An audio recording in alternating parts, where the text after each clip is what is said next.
బ్రహ్మాది సమస్తదేవ వినుతో లింగాత్మకస్యాత్మజః యం లబ్ధ్వా హి ముదాన్వితాసుతనయం గౌరీ జగన్మాతృకా యస్యేష్టానుగుణం సమస్త విపదో దూరీకృతా భక్తగాః వందే తం వరరామలింగతనయం శ్రీవిఘ్ననాథం సదా యైషా దుష్టనివారణేషు నిరతా భక్తార్తి నిర్హారిణీ యస్యాస్తిష్టతయా హి లబ్ధవిభవాః నిష్కించనాః ప్రాణినః మూఢాన్ జ్ఞానవతః కరోతి సతతం యా స్వప్రసాదాన్ముదా వందే తాం పరమేశ్వరీం భగవతీం జ్ఞానప్రదాం శారదాం యశ్చిందందితి చేంద్రవక్షసమసౌ స్తంభాన్ననోద్భావ్య చ ప్రహ్లాదాఖ్యకపాలభక్తదితిజం ప్రేమ్ణా సదా లోకయన్ బ్రహ్మేంద్రాదిసురైర్సదానుతగణః సంస్తూయమానో ముదా పాయాద్ధర్మపురీశ్వరో నరహరిః కుర్వన్ సదా మంగళం. వ్యాసాయ విష్ణురూపాయ వ్యాసరూపాయ విష్ణవే నమో వై బ్రహ్మనిధయే వాసిష్ఠాయ నమో నమః. శ్రీ లక్ష్మీ మాతృపితృ. హే భగవన్, ఈనాటి ధనుర్మాస విశిష్ట పూజా సేవాంతర్గతంగా అవధార్య కార్యక్రమంలో ఈ ధనుర్మాస యొక్క వైశిష్ట్యం కాపింజల సంహిత అనబడేటువంటి గ్రంథం నుంచి కొద్ది భాగాన్ని స్వీకరించి మీ ముందు ఉంచదలుచుకున్నాను, అవతరించవలసిందిగా కోరుతున్నాను. భగవన్, పూర్వంలో బ్రహ్మదేవుడు నారద మహర్షికి ఈ ధనుర్మాస వైశిష్ట్యాన్ని చెప్పినటువంటి విషయంలో ధనుర్మాసం యొక్క సమయం ఏమిటి, ఎప్పుడు చేయాలి, ఎట్లా చేయాలి, అసలు ధనుర్మాసం యొక్క గొప్పతనం ఏమిటి అనేటువంటి అనేకమైనటువంటి విషయాలన్నీ కూడా చెబుతున్నటువంటి సమయంలో ఆ నారద మహర్షి అసలు పూజ ఎట్లా చేయాలి, పూజ యొక్క విధి విధానాలేమిటి అని అడిగినప్పుడు ఆ పూజ యొక్క విధానాన్ని భగవంతుడు శ్రీమన్ మహావిష్ణువు ఏమంటారు, అభిషేక ప్రియో శివ అంటారు. శివుడేమో అభిషేక ప్రియుడైతే అలంకార ప్రియో విష్ణువు అని. ఆయనకు అలంకారంతో కూడుకున్నటువంటి వాడుగా కనుక చక్కనైనటువంటి సూర్యోదయ పూర్వము బ్రాహ్మీ ముహూర్తంలో ఈ ధనుర్మాస నెల రోజులు కూడా అనేకమైనటువంటి ఉపచారాలతోని పూజ చేస్తూ అనేకమైనటువంటి పుష్పాల చేత అలంకరిస్తూ భగవంతుడి పూజించాలి. పూజిస్తూ ఈ సమయంలో తులసీ దళాలు ఋతుకాల సంబంధమైనటువంటి ఏవేవైతే పుష్పాలు ఉన్నాయో అవన్నిటినీ కూడా విష్ణు సహస్రనామాల చేత లేదా అష్టోత్తర శతనామాల చేత కానీ యథాశక్తిగా పూజించాలి. ఈ సమయంలో నైవేద్యం పెట్టమన్నారు. ఈ నైవేద్యంకు ఒక విశిష్టమైనటువంటి విధానం ఉంది. ఏమిటి అంటే చెప్తున్నాడు, ఓ నారద, ఈ నెల రోజుల్లో పెట్టేటువంటి నైవేద్యమును చెప్తాను, వినవలసింది.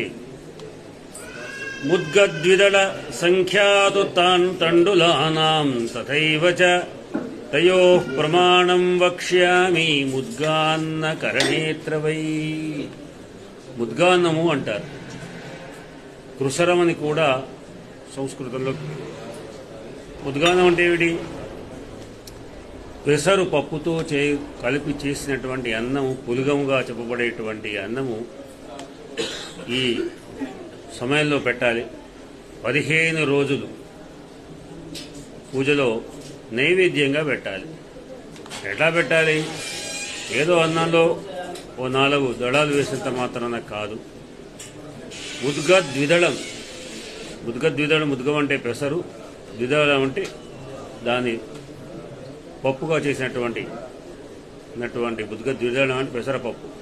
ఈ పెసరపప్పు ఎంత పెట్టాలి, ఎంత వేయాలి, బియ్యం ఎంత వేయాలి అనే దానికి ప్రమాణం ఏమిటి?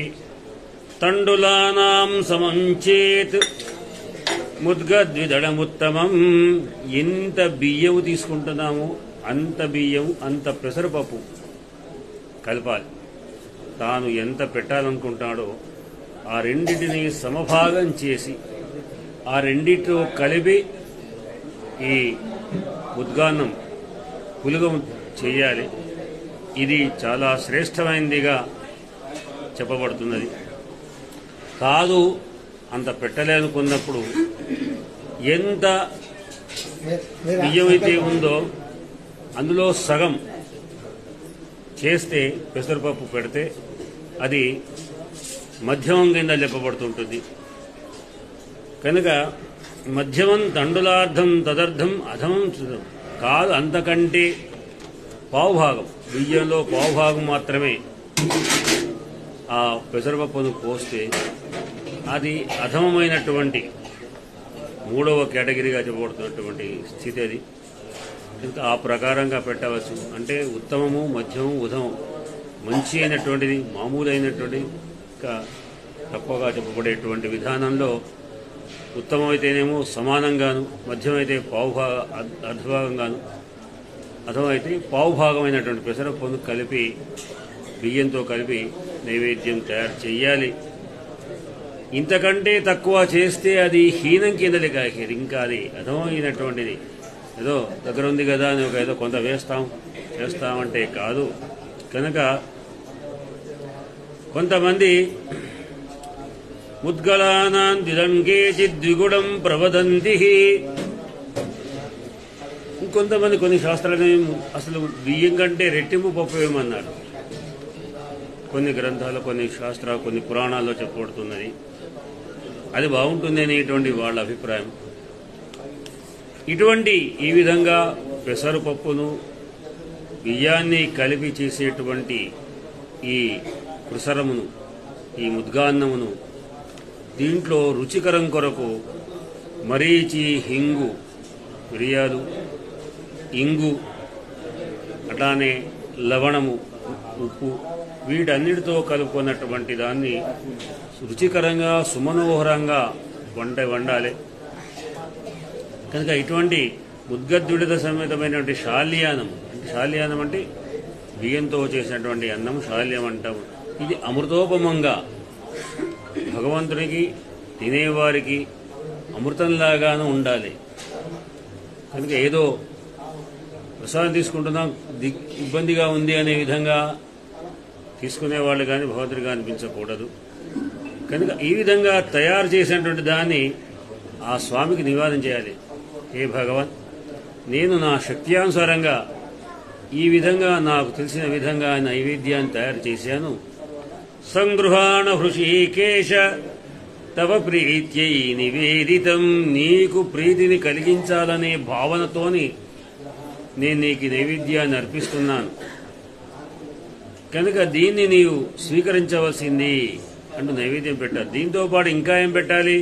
గోక్షీరపాచితం, ఆవు పాలతో చేసినటువంటి దివ్యమైనటువంటి, అందులో సిత శర్కర, చిల్లని శర్కరను తో కూడుకున్నటువంటి పాయసాన్ని కూడా వేరే పాత్రలో చేసి పెట్టాలి.